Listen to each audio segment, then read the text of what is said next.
Ouais, ça faisait que 3 mois qu'on était ensemble. Et voilà, on s'est dit, OK, land, let's go. Et en fait, c'est trop bien parce que ça nous a hyper fort rapprochés. Parce que l'Inde, c'est vraiment une expérience. Et le soir, par exemple, ça nous faisait trop du bien d'être à deux, de pouvoir échanger sur ce qu'on avait vécu la journée, etc. Parce que au quotidien, on vivait des chocs culturels et parfois des choses qui peuvent être un peu plus marquantes que d'autres. Et du coup, ça nous a vraiment, vraiment méga rapprochés, quoi. Et du coup, c'est trop chouette.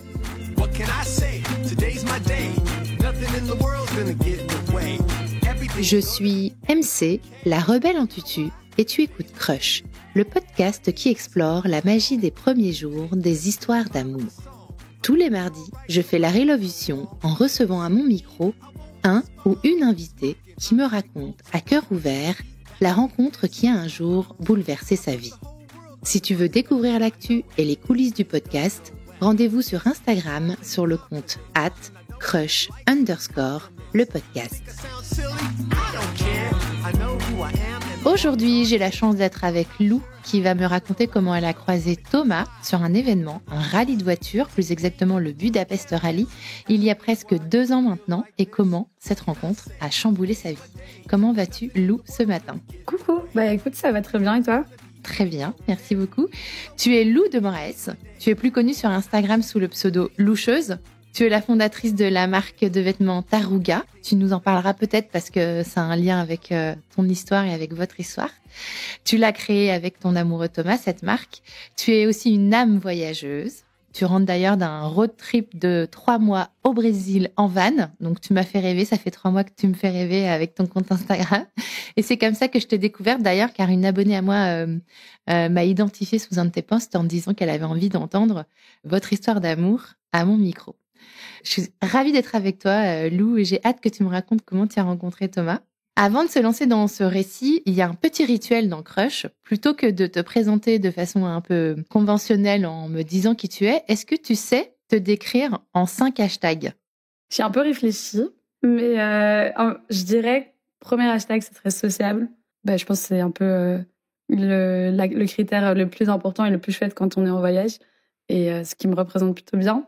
Je dirais solaire, je dirais plutôt positive en général. 5, c'est beaucoup. Si t'en as que 3, ça va, ça passe, hein, t'inquiète. Ouais, voilà, ce serait les 3 qui me caractérisent. Et je dirais aussi curieuse. Ouais, ça va bien avec le voyage, tous ces mots. On peut peut-être ajouter un van life aussi quand même. Ouais, carrément. Addict au voyage. Pourquoi est-ce que tu es addict au voyage ? Ça te vient d'où ? Je pense que ça me vient... En fait, depuis que je suis petite, avec mes parents, on a toujours voyagé. Et puis, en fait, ma famille, c'est déjà... la rencontre de mes parents, c'est un grand voyage parce qu'en fait, mon papa est brésilien et ma maman est belge. Ils se sont rencontrés au Brésil. Et du coup, j'ai déjà grandi dans 2 cultures complètement différentes. Et depuis que je suis petite, on fait des allers-retours entre la Belgique et le Brésil. Et je pense que c'est complètement ça qui m'a fait aimer tout ce monde du voyage. Génial. Quelle chance. Tu vis principalement en Belgique, enfin vous viviez principalement en Belgique et vous alliez en vacances au Brésil, ou tu as aussi vécu au Brésil ? J'ai vécu au Brésil 2 ans, mais de mes 4 à 6 ans, donc je me rappelle pas tellement, mais... C'était où ? C'était proche de São Paulo. Donc on a vécu 1 an à la plage et 1 an dans São Paulo. Mais au niveau de la qualité de vie, entre guillemets, et du bien-être, c'était quand même plus facile pour grandir avec des petits-enfants en Belgique. Du coup, on est revenu en Belgique et on allait en vacances tous les 2 ans. Donc, voilà. Tu vas nous raconter donc comment tu as rencontré Thomas, celui qui est ton amoureux aujourd'hui. Avant de le rencontrer, tu as quel âge ? Tu fais quoi ? Quelle est ta vie ? Est-ce que tu as déjà eu des histoires d'amour marquantes ? Est-ce que tu peux m'en dire un peu plus sur avant de rencontrer Thomas, quelle était ta vie ? Avant de rencontrer Thomas, j'étais dans ma dernière année de master. J'avais fait 1 an de master à Barcelone. Donc là, je vivais ma meilleure life. J'étais célibataire, c'était trop bien. J'avais quel âge ? J'avais 22 ans, je pense. Juste avant de rencontrer Thomas, vraiment 3 jours avant, je terminais mon master. Et puis, commençaient mes vacances et ma nouvelle vie. Et j'avais prévu déjà de voyager pendant 1 an après mon master. Donc, j'avais vraiment prévu, ne pas rencontrer de garçon, ne pas avoir d'attachement pour être 100% libre. Grand classique. Ouais. Et tu dirais que tu étais hyper bien dans tes baskets ? Tu te sentais confiante ? Oui, j'étais hyper heureuse. Tout allait très bien. J'étais pas spécialement à la recherche de quelqu'un ou de quelque chose. Mais t'avais des petites histoires quand même, ou même pas du tout? Ah si, j'avais plein de petites histoires et tout, mais vraiment des petits trucs un peu papillonnants, mais très mignons. Mais voilà. Ok, best life, quoi. Ouais. Et alors, est-ce que tu peux me raconter, tu vas donc partir en bénévole sur un événement? C'est ça? Ouais, en fait, vraiment, je terminais mon master et j'ai une copine qui m'a appelée, qui m'a dit, écoute, meuf, je pars en tant que bénévole sur cet event. Il cherche encore quelqu'un. Est-ce que ça te dit?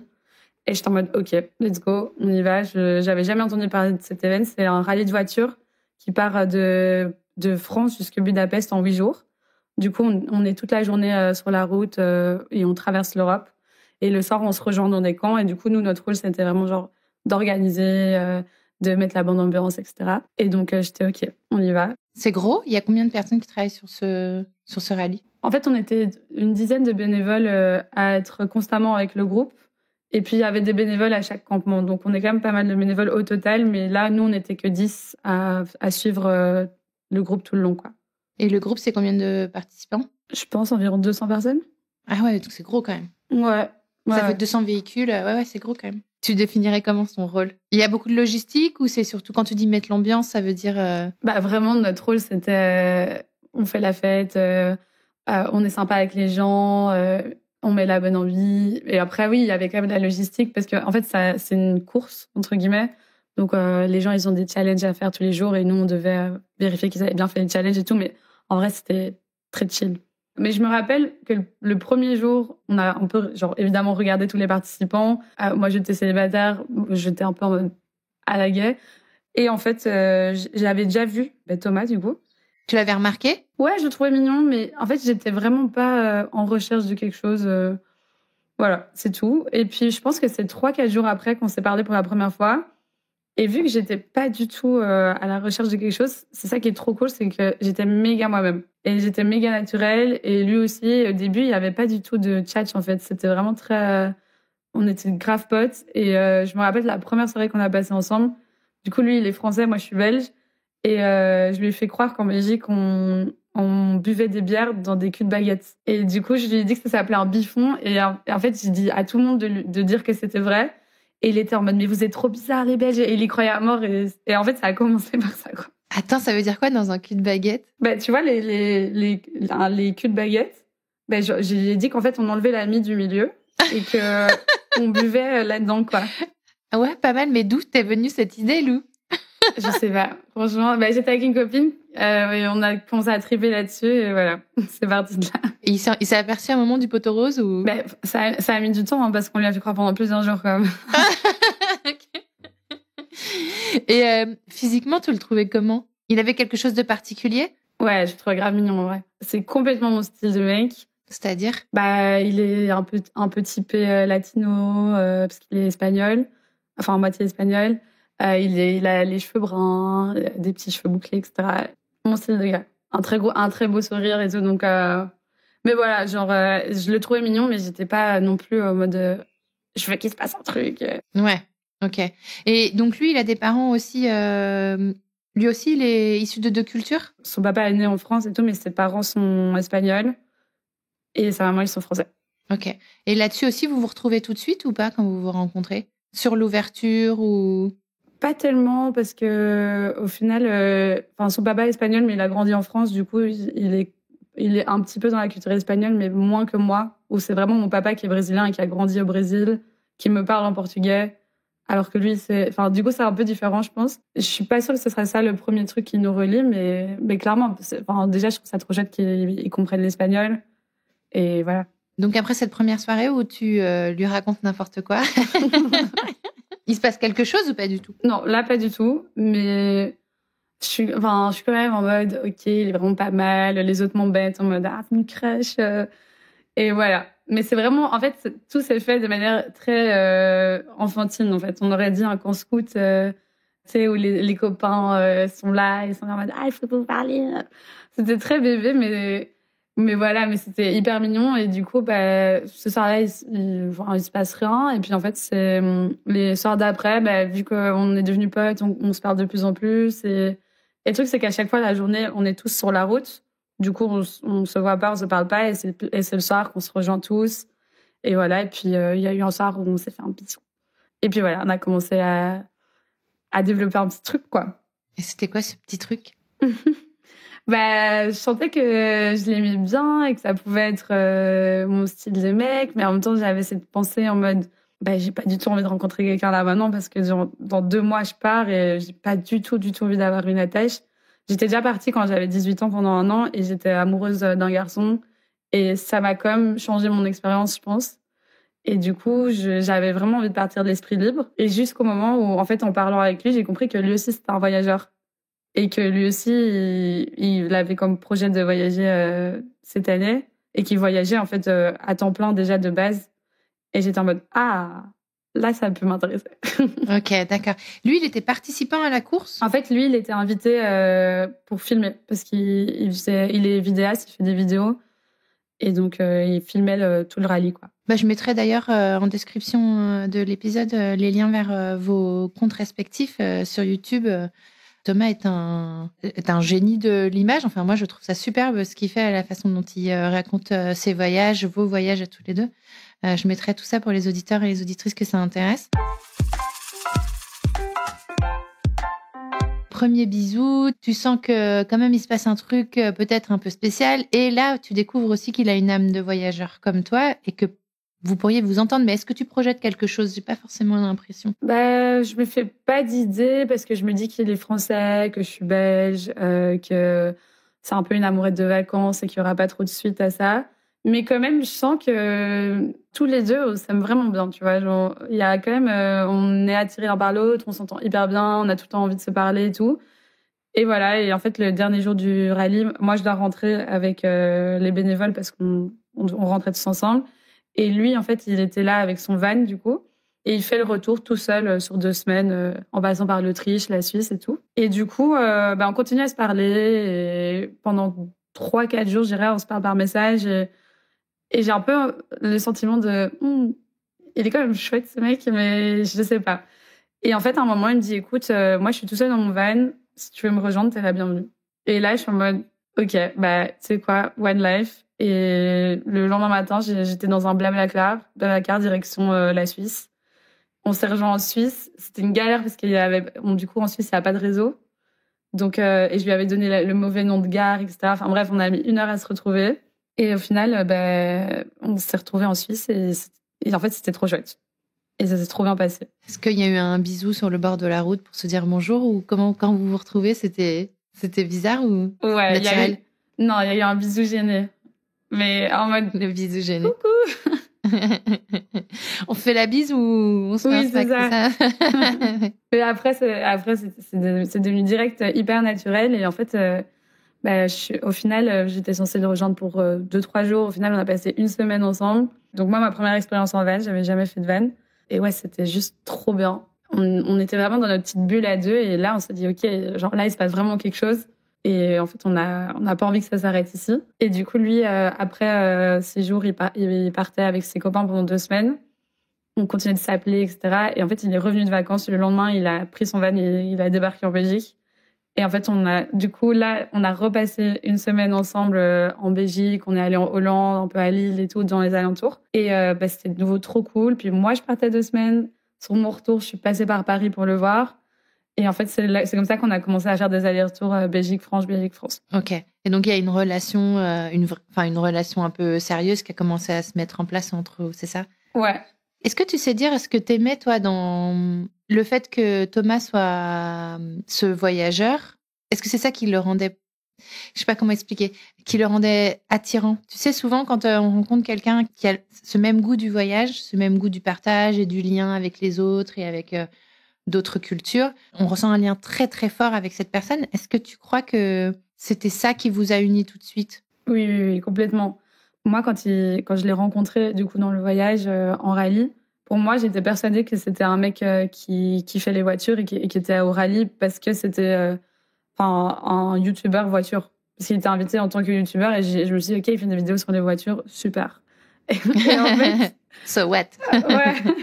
Et en fait, c'est en parlant avec lui que j'ai compris qu'en fait, non, le mec voyage voyage tout seul et en fait aime trop voyager, aime trop être à la rencontre d'autres cultures, etc. Littéralement, toutes nos discussions, c'était du partage de voyage. Ah, moi, je suis partie là, moi, j'ai fait ça, etc. Et en fait, c'est pour ça que c'était passionnant, je pense, parce qu'on était tous les deux, on avait plein d'histoires à raconter sur nos voyages et on était tous les deux aussi intéressés l'un que l'autre par les histoires qu'on avait à raconter, quoi. Ça a beaucoup joué dans, en tout cas, le début de notre relation. Et puis aussi, le fait qu'on puisse se projeter ensemble. Parce que moi, je sais que j'aurais pas pu être avec un mec qui aime pas voyager. J'ai déjà été avec un mec qui aimait pas voyager. Et bah, ça s'est fini pour une bonne raison. C'est qu'il aimait pas voyager. Ouais, mais c'était impossible, en fait, enfin, j'ai besoin d'être avec quelqu'un qui partage ça parce que c'est une trop grande partie dans ma vie. Et lui, pareil, en fait. Là, votre relation, elle commence à devenir sérieuse. Est-ce qu'il y a toi, tu devais partir 1 an. Et ça, tu le remets en question ou pas du tout? Non, pas du tout, parce que, en fait, depuis le début, je lui dis, écoute, moi, cette année, j'ai prévu de partir. Et lui, il était en mode, bah, t'inquiète, parce que moi aussi, tu vois. Donc, en fait, ça s'est juste trop bien mis. Et j'avais pas encore prévu exactement où je voulais aller. Je savais que je voulais partir, mais je savais pas trop quoi. Mais d'abord, je devais un peu travailler parce que j'avais pas de sous. Et du coup, j'avais prévu de rester 2 mois en Belgique, travailler, et puis partir. Du coup, pendant ces 2 mois où on faisait des allers-retours entre Paris et Bruxelles, à un moment, on s'est dit, bah, écoute, pourquoi on tente pas de partir ensemble? Et c'est comme ça qu'on a réservé un billet pour aller en Inde. Premier voyage. Waouh. Bon, alors, vous êtes 2 voyageurs, mais généralement, on dit que le voyage ensemble, c'est quand même le crash test. Mais bon, vous aviez fait quand même pas mal de vannes ensemble. Et en plus, en van, la promiscuité, elle est quand même bien présente. Ah oui. Au début, c'était pas facile. Mais d'ailleurs, on n'en a pas parlé, mais les premiers jours que vous passez ensemble dans le van, c'est hyper intime, en fait, de vivre dans un van. Ah ouais, vraiment. Au début, bah, par exemple, enfin, c'est un sujet, mais par exemple, aller aux toilettes dans un van, c'est un sujet, tu vois, c'est compliqué. Et ben là, du coup, le mec, je le connais pas trop. Enfin, Ah ouais, c'est franchement, c'était un peu dur. Je suis pas allée aux toilettes pendant une semaine. Bon, bah, j'ai trouvé la solution. Ah ouais, mais vraiment, c'était horrible. Et là, parce qu'il y avait des toilettes dans le van? Non, justement. Non, faut aller dehors, en fait. Ben, soit c'est tu que dans vas les dans vannes la hyper. nature, Ouais. Ouais. Ou soit tu vas dans un resto ou dans un bar, quoi. Mais bon, le mec, il t'attend à table. Lui, il sait ce que t'es en train de faire. Donc, c'est horrible. Surtout quand c'est le début. Non, franchement, au début, ça, j'avais trop du mal. Mais bon, maintenant, c'est du passé. Mais le début, c'est dur. Ouais, puis même en termes de rythme et tout, t'es obligé de tout faire en même temps dans le van. Tu vois, nous, on part régulièrement. On a 2 enfants qui ont 7 et 9. On est partis plusieurs fois en van pendant les vacances sur 8 jours, 2 semaines. Et c'est vrai que bah, on se couche tous ensemble, on se réveille tous ensemble, on fait tout ensemble, quoi.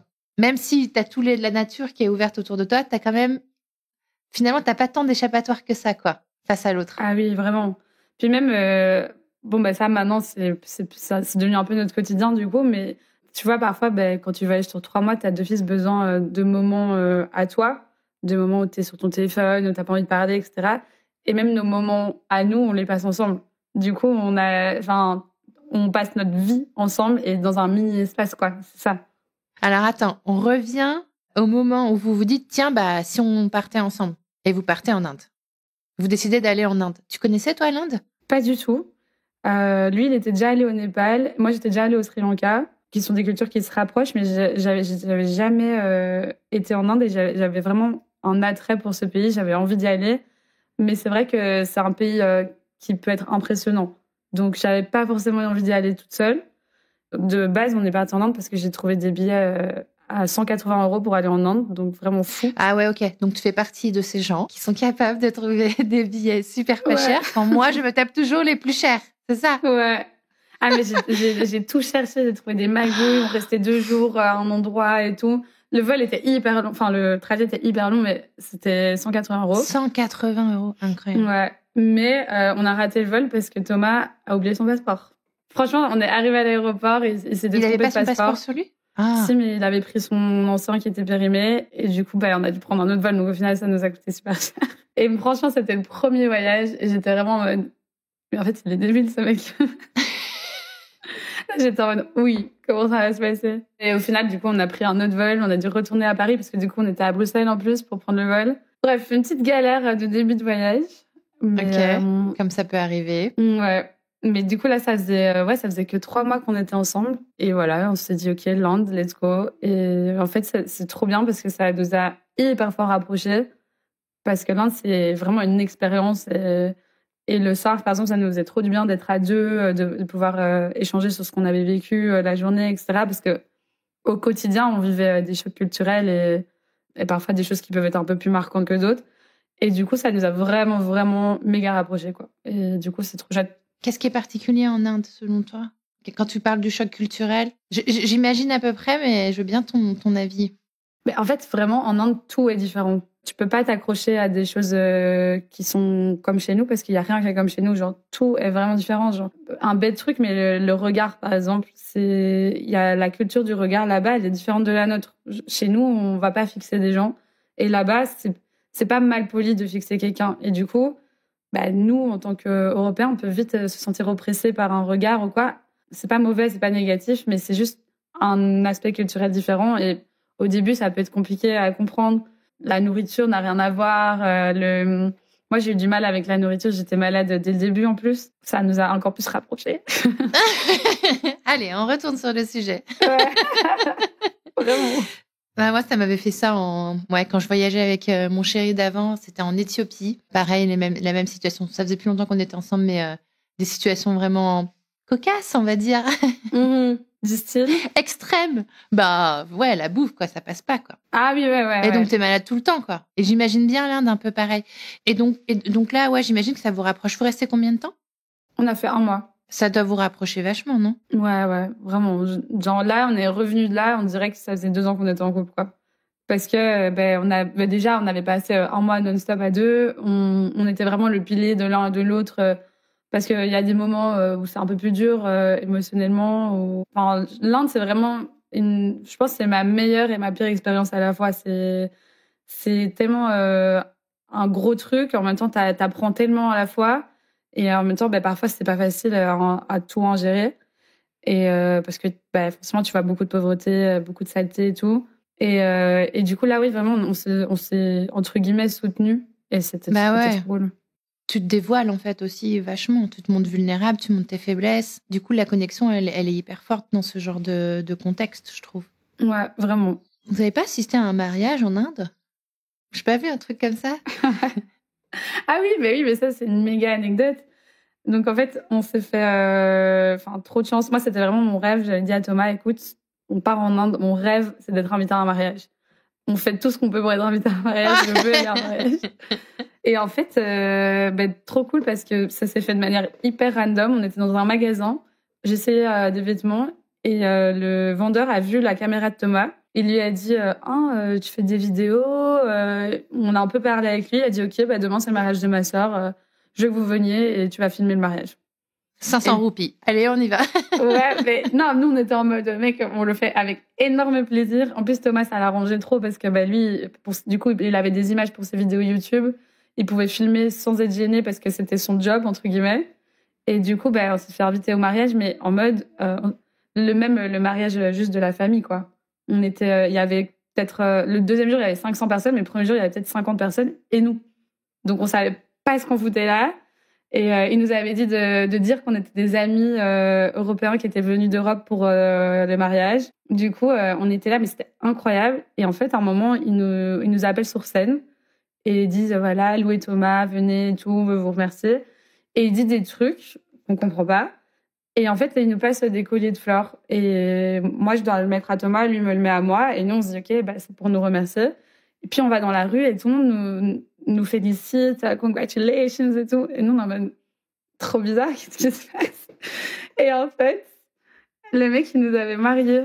Parce qu'en fait, en Inde, tu te maries pas avec des anneaux, tu te maries avec des colliers de fleurs.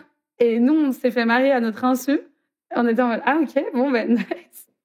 Et le lendemain, on lui a demandé pourquoi il avait fait ça. Il était en mode oh je sais pas, c'était marrant et tout. J'étais en mode ouais, trop marrant mec. Du coup, on est mariés. Donc vous étiez mariés? Ouais. C'est bien ce qui me semblait. Je me disais bien qu'il y avait un truc comme ça. Ouais. Incroyable. Vous l'avez mis sur votre CV? Marié en Inde? Ah oui, carrément. Génial. C'est pour ça qu'on voyage, c'est pour ce genre genre d'imprévu, quoi. Vous rentrez d'Inde, vous repartez ensemble ou... Moi, j'avais quand même envie de faire un peu mon voyage aussi. Parce que c'est quand même vachement différent de voyager en couple ou voyager toute seule.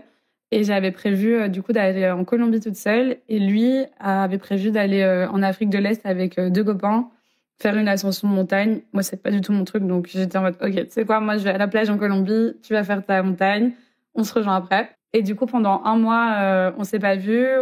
Pendant son ascension, j'avais pas de nouvelles de lui parce que, forcément, il était en pleine montagne, donc pas de réseau. Donc, un mini peu stressant, surtout qu'il était à la frontière avec le Congo et qu'à ce moment-là, au Congo, c'était un peu tendu et tout. Ils étaient où? C'était Kenya? Ils ont fait Kenya, Ouganda et Rwanda. Et toi, Carthagène, Ouais. la Ouais, plage? j'ai fait un peu un petit tour en Colombie. Ouais, c'était incroyable. C'était trop, trop bien. Ça m'a fait trop du bien aussi parce que j'avais plus voyagé toute seule depuis longtemps. Et là, retrouver un peu ce truc où tu dois rien à personne, t'es là avec ton sac, tu rencontres des gens. Enfin, c'était trop cool. Tu dors en auberge de jeunesse quand tu fais ça? Ouais, je fais que des auberges de jeunesse parce que c'est le meilleur moyen pour rencontrer des gens. Et puis j'avais la chance d'avoir des potes qui étaient en même temps que moi en Colombie à certains endroits. Du coup, on se recroisait et tout. Enfin, en vrai, c'était trop chouette. Tu me ravives la flamme parce que moi, j'ai quelques années de plus que toi, donc j'ai 43 ans. Et je voyageais aussi beaucoup quand j'étais un peu plus jeune, avant les enfants surtout. Ouais. Donc là, ça me fait plaisir de parler de ça avec toi. Let's go, hein. Il est jamais trop tard. Non, je t'en parlerai après, mais il y a un petit projet en cours, il y a un petit projet en préparation, un gros projet en préparation. Spoiler. Peut-être même de ce côté-là du monde. Et oui, voyager seul, c'est un truc de dingue.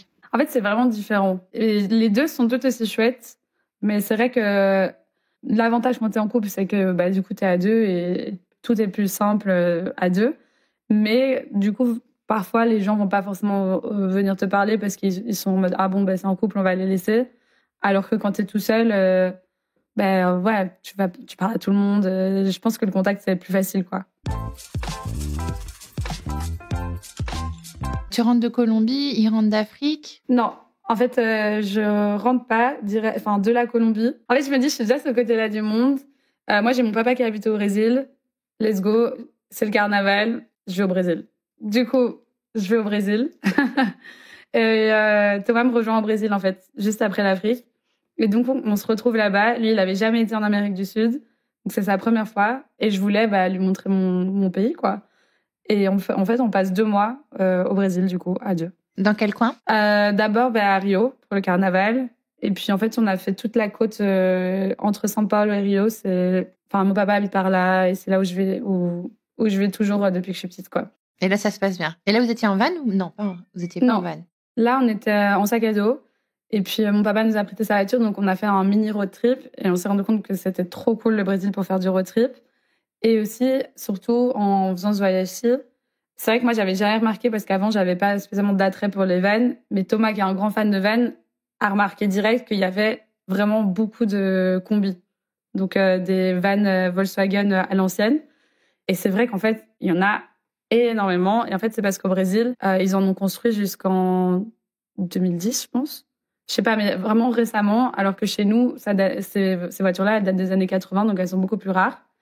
Et c'est vrai que là-bas, ils les utilisent comme utilitaires et tout. Et c'est un peu le rêve de toute personne qui aime les vannes d'avoir un combi un jour dans sa vie. Et du coup, Thomas était en mode, ce serait fou d'acheter un combi, ce serait incroyable et tout.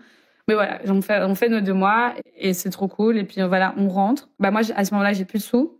Du coup, je dois retravailler. Et donc, je retourne travailler pendant 1 mois et demi, je pense. Et lui, pendant ce temps-là, il fait son montage, ses vidéos, etc.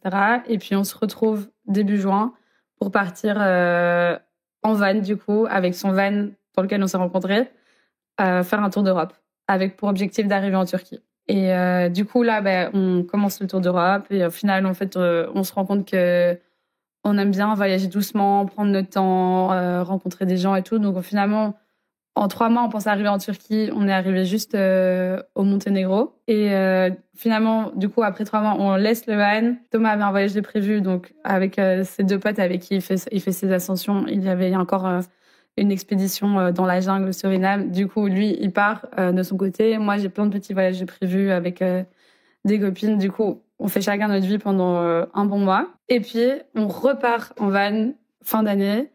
Et là, en fait, on continue et on en arrive jusqu'en Grèce, sauf qu'il commence vraiment à faire très froid. Et ça devient vraiment compliqué dans le van, quoi. Et du coup, on décide d'arrêter ce voyage-là pour l'hiver, quoi. Et du coup, ça, c'était il y a pas longtemps, c'était il y a quelques mois. Et alors après, comment est arrivée l'idée enfin, revenu sur le tapis du coup, le rêve d'acheter le van au Brésil et de l'aménager? C'est vrai qu'on n'avait jamais arrêté d'en parler de cette idée du van au Brésil, que ce serait fou, qu'en plus, vu que je suis brésilienne, c'est vraiment facile, vu que il y a pas, enfin, toute la paperasse, enfin, elle est OK avec, vu que j'ai mon passeport, il y a mon papa qui peut nous aider et tout. Et là, on se dit, ah là, ce serait vraiment fou. Et on commence un peu à regarder. De base, on avait même comme idée d'acheter une coccinelle et de mettre une pente de toit dessus. Mais c'était trop impossible. C'est trop petit une coccinelle. On aurait genre eu 0 place. Et du coup, finalement, on a commencé à faire nos recherches. Moi, je suis partie plutôt que lui au Brésil, parce qu'on est reparti au Brésil, du coup, pour l'hiver de cette année. Et puis, on a trouvé notre pépite, on l'a aménagé à notre manière. Et puis, on a voyagé là pendant 2-3 mois à travers le Brésil avec notre nouveau petit van qui s'appelle Léo. Trop content. Et là, on vient de revenir, du coup. Vous êtes revenu il y a quelques jours. Ouais. Bah moi, vous me faites rêver, vous m'avez fait rêver avec votre van au Brésil. Franchement, ça me donne envie de tout plaquer et de repartir à l'aventure. Tu veux voyager tout le temps, toi? Dans ta vie idéale, t'aimerais voyager tout le temps? En vrai, pour le moment, ouais. Pour le moment, ça me va. Après, c'est vrai que il y a les pour et les contre de cette vie-là parce que on n'a pas de stabilité, on n'a pas vraiment de chez nous. Là, je suis chez une copine qui me prête son appart. Mais c'est vrai que je sais jamais où je vais atterrir. Et au final, quand je suis à la maison, je suis quand même avec mes valises à droite à gauche. Et du coup, c'est vrai que parfois, ça peut être un peu fatigant. Mais c'est entre guillemets le prix à payer pour une vie de voyage et de baroudeur qu'on adore tous les deux. Et pour le moment, je me vois pas arrêter de faire ça, ouais. Mais c'est vrai que je sais qu'à un moment, je vais avoir envie de peut-être slow down un peu.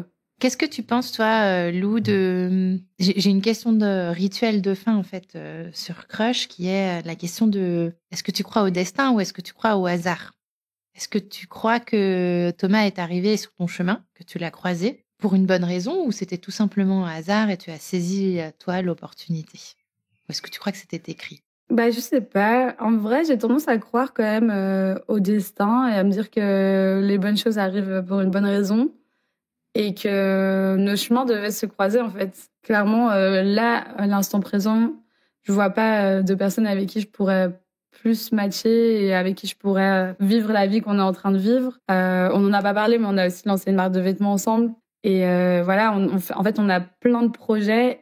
On se dirige dans la même direction, du coup, c'est génial. La marque de vêtements, tu veux m'en parler un tout petit peu? J'imagine qu'elle est très inspirée de tout ce que tu viens de nous raconter. Ouais, c'est ça. En fait, on était en voyage et Thomas, il avait un bob qu'on aimait trop et il l'a perdu. Et après coup, en fait, on a essayé d'en retrouver un similaire et on ne trouvait pas. Du coup, un jour, je lui ai dit, mais mec, en fait, pourquoi est-ce qu'on n'essayerait pas de lancer notre marque? Genre, ça pourrait être drôle, on essaye, on voit. Et en fait, on a lancé notre marque et ça a pris complètement. On a notre marque Tarouga. Et voilà, donc c'est un projet de plus ensemble. Donc c'est vrai qu'on fait vraiment tout ensemble, finalement. On fait tous les deux du contenu sur les réseaux, mais du coup, c'est quand même très connecté, très lié. Mais c'est cool. Et par exemple, je pense aussi l'avantage du fait que lui vive à Paris et moi à Bruxelles, c'est que du coup, quand on rentre, on a tous les deux notre moment avec nos proches, on peut souffler un petit peu pour se retrouver d'une meilleure manière, quoi. Tu crois? Tiens, c'est intéressant ça. La distance, est-ce que tu crois que ça entretient l'amour et le couple? Franchement, je pense parce que là, par exemple, on est rentrés de 3 mois, on était collés non-stop ensemble, ça s'est super bien passé. Mais là, on a tous les deux envie d'être avec nos proches et de faire autre chose que d'être ensemble. Et je trouve que justement, c'est super sain parce qu'en fait, lui fait sa vie à Paris, moi, je fais ma vie à Bruxelles. Et on va se retrouver pour notre prochain voyage. Et ça va être encore mieux que si on était encore restés ensemble. Parce que là, au moins, on aura plein de trucs à se raconter. Bon, on se parle quand même, mais c'est plutôt pas mal, ouais, ce truc de, du coup, faire des petits moments où on se voit pas. En tout cas, nous, on aime bien et ça marche bien. Ouais. C'est une vraie question, je trouve, de savoir comment entretenir. C'est tout l'enjeu, tout l'équilibre à trouver entre la sécurité, le sentiment de sécurité, d'être avec l'autre, d'être en sécurité avec l'autre, d'avoir confiance, d'être bien, d'être soi-même et tout. Et puis d'entretenir quand même cette liberté pour chacun des deux membres du couple et de réussir à jouer entre les deux, en fait, de jouer sur ce fil comme ça entre sécurité, liberté. Ouais, pour moi, du coup, je pense que la base, vraiment, quand justement t'es à distance, c'est de la communication à mort, en fait. On a déjà trop de fois, par exemple, le mois où j'étais en Colombie et lui était en Afrique, On avait eu des malentendus, mais c'est parce qu'on communiquait pas bien. Et parce que parfois, j'avais des attentes et en fait, je lui en parlais pas. J'attendais qu'il fasse des choses sans lui en parler.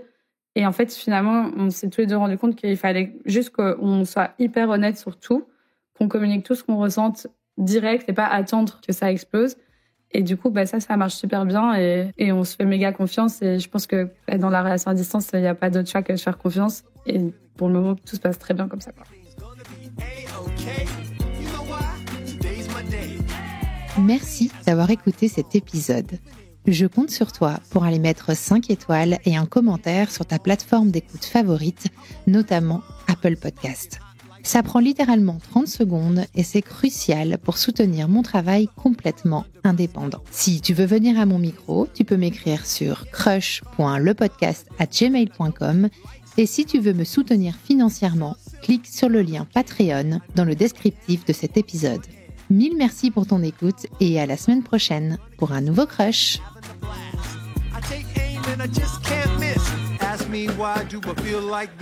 What can I say? Today's my day. Nothing in the world's gonna get in the